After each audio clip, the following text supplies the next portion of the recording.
இலக்கை நோக்கி டுவர்ட் த கோல். இந்த நிகழ்ச்சிக்கு உங்களை அன்புடன் வரவேற்கிறோம்.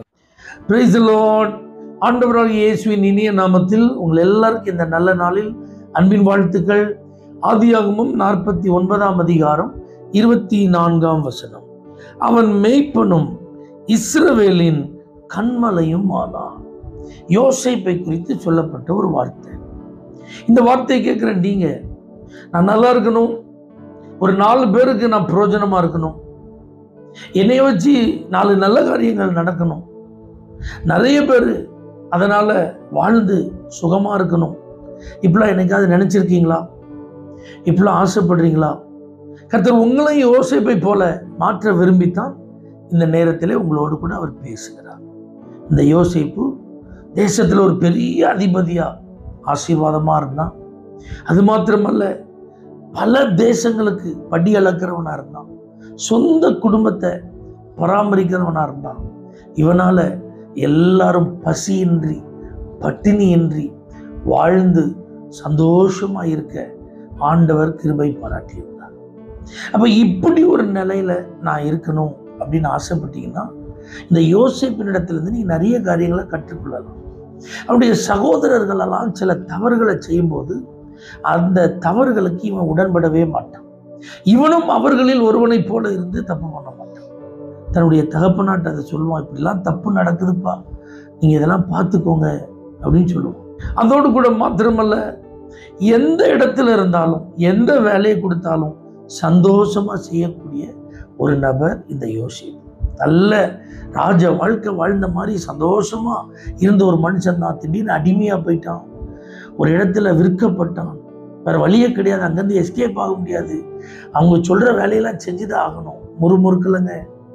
அவன் ஐயோ என் நிலைமை இப்படி ஆயிட்டேன்னு புலம்பல, கிடைச்ச வேலையை சந்தோஷமா செஞ்சான்.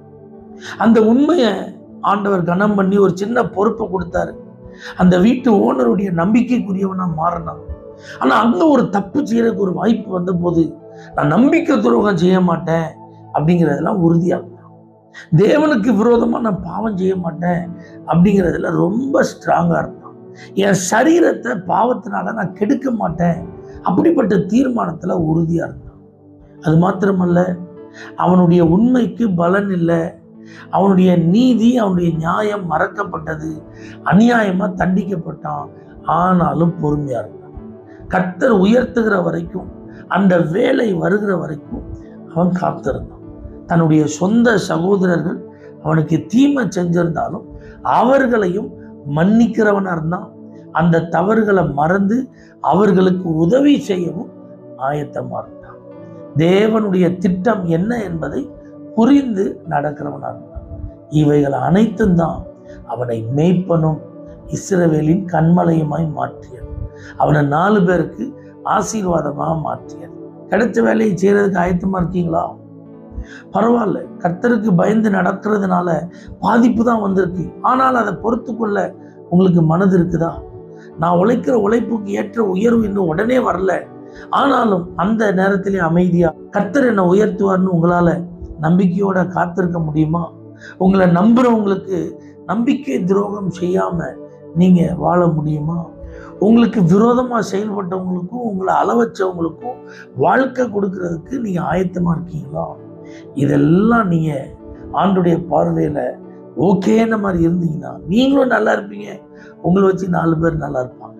ஆக இப்படிப்பட்ட ஒரு நல்ல சுபாவங்களுக்கு அனுபவங்களுக்கு நம்மை அர்ப்பணிப்போம். கர்த்தர் நம்மை மாத்திரம் ஆசீர்வதித்து நிறுத்துவதோடு கூட மாத்திரமல்லாமல் அநேகருக்கு ஆசீர்வாதமாய் மாற்றுவார். பரிசுத்த பிதாவே, யோசேப்பை போல எங்களை அநேகருக்கு ஆசீர்வாதமாய் மாற்றும் இயேசுவின் நாமத்தில் பிதாவே, ஆமென். For prayer contact, Pastor J. J. Kumar, El Shaddai Ministries, 9500252586, Surandai.